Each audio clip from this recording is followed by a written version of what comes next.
What's up, everybody? My name is Dell. This is Dell on Movies. Thanks for hanging out with me. If you've been here before, thanks for hanging out with me again. And if you're watching it on the day that it comes out, then we might have something in common. We might have spent part of our weekend sitting in the movie theater watching Disney's live action remake of The Little Mermaid.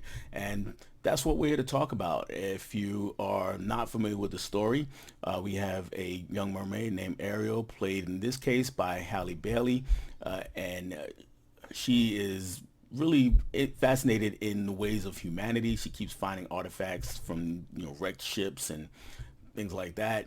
And her father, King Triton, in this case played by Javier Bardem, he is a little worried about her. She's going up to the surface, getting involved in that kind of thing is forbidden, and he just really wants to protect his little girl. She is one of his seven daughters, but of course, just like in the cartoon from a few, well, 2 decades or 3 decades ago now in the 90s, she happens to help out, go up to the surface and help out Prince Eric.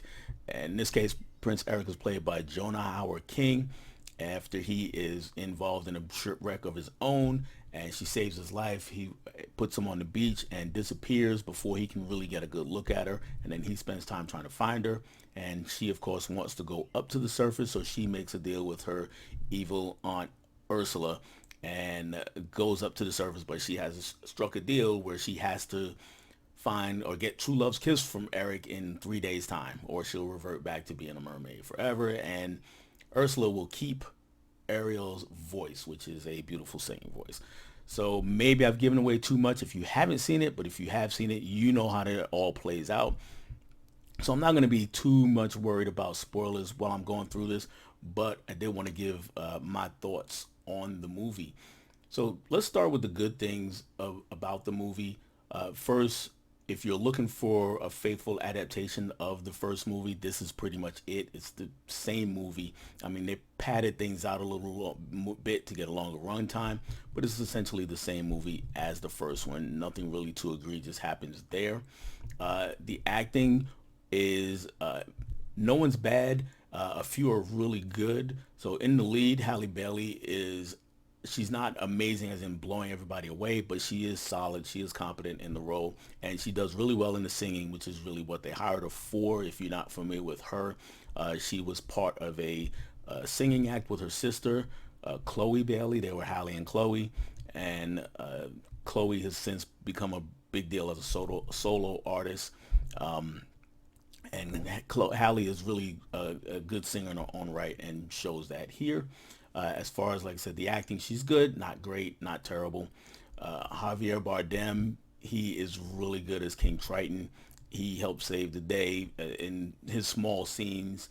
The real star here, of course, though, is Melissa McCarthy. She realizes what kind of movie she's in, and she's playing Ursula, if I haven't mentioned it already, but she realizes what kind of movie she's in. She realizes what the role is. She's a Disney villain, and she knows that it calls for a lot of hamming it up, and she just does that in spades. Every word out of her mouth is pretty much perfect as Ursula. Also, bright shining spot, David Diggs and Aquafina as Sebastian the crab and Scuttle, I think Scuttle's a flounder, I think. No, he's another kind of scuttlefish. Duh. But anyway, they had the best chemistry of any pair in the movie. So, and they're on screen a lot, and they worked well together. Not their faces, but their characters, of course. Next is the songs. I already mentioned the singing a bit. The songs are pretty good. Some of the songs, most of the songs are from the movie, the animated movie, and then there are a couple of additional songs thrown in there, and they all fit well. They all work well. Pacing is also done well in this movie. Yes, it is a little longer than the cartoon. Matter of fact, it's quite a bit longer as it clocks in over 2 hours, 2 hours 15 minutes. But it doesn't feel like it. It goes by pretty quickly. So it's not one of those things where you're just kind of gonna be sitting there bored. So the pacing is pretty snappy, and it gets through its time pretty quickly. It probably could have been a little bit shorter, 15, 20 minutes shorter, because of some of the extra things that they did add. But as it stands, it does go by pretty quickly. On the other hand, there were some things that I thought they could do a lot better. One of those things is a double-edged sword, and that is the monologuing by a lot of the characters. So what will have happen is what happened in the animated feature is a character will basically tell the audience what they're about to do, and then they do it. It shows a lack of trust for the audience, and I fully understand that the target audience for this movie is, elementary school kids. Basically, that's the target audience. That and people who watched it as youngsters and are coming back for nostalgic purposes. But even with the youngsters, even with 5, 6, 7, 8-year-old kids, they're able to piece together character motivations pretty well. So it doesn't need to have every character narrate what they're gonna do before they do it. Showing, not telling, is always stronger, even if your target audience is barely out of diapers. They can definitely piece together character motivations here. They can tell that Ursula is going to do this thing because that happened. They can put that together. The problem, of course, though, is if you went with removing all of that, then Melissa McCarthy's performance is not as strong because that's a lot of her performance. It's a lot of time on screen by herself, just talking about what's happening and what she's going to do and what she thinks about it. And so if you removed all that, then she becomes a much weaker character. So for her, maybe we can keep it in, but for some of the other characters, it's something that we could have removed.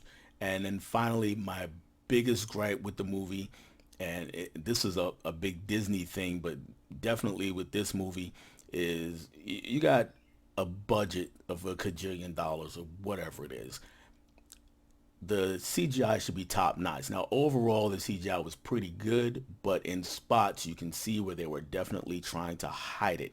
And they did that by making the screen so dark and murky that it was tough to make out what was going on. Anytime the action moved to deeper in the sea, for instance, really early on, there's a scene where Ariel and Scuttle are being chased by a shark, and the screen is really, really dark. And I get it, it's deeper in the ocean, so it's supposed to be darker, but it's dark to the point where it's hard to make out things. The most egregious time that this happens is at the end of the movie, Ursula's big villainous finale, and I'm looking forward to seeing Ursula, this just big behemoth up on the screen, taking it up and just damaging everything in her path. And again, it's almost like a shot through black gauze. It's just really tough to see. You can barely make out her face, even though it's taken up like 3/4 of the screen. At least in my screening, I didn't watch it in 3D or IMAX, so if it looked better there, let me know. But just in a regular theater, it didn't look good because you couldn't see anything. So I couldn't tell if the CGI was really good, really bad, or anything. It was almost like I was watching Ursula in silhouette, and that kind of bothered me. But overall, solid movie. Not the greatest of the live action remakes. I still go with the Jungle Book for that one. Not the worst. I think I'd go with the Lion King for that one. But it's somewhere in the middle, probably towards the top, near the higher end. If I'm giving it a grade out of 10, I would say 7 or 3.5 stars out of 5. Those are my thoughts on The Little Mermaid. Did you go see it this weekend? Let me know what you thought of it. Did Ursula and CGI in general look clearer in your screening? I'm really curious about that. Anyway, that's all I have for you guys on this one. I will catch you on the next one. Bye.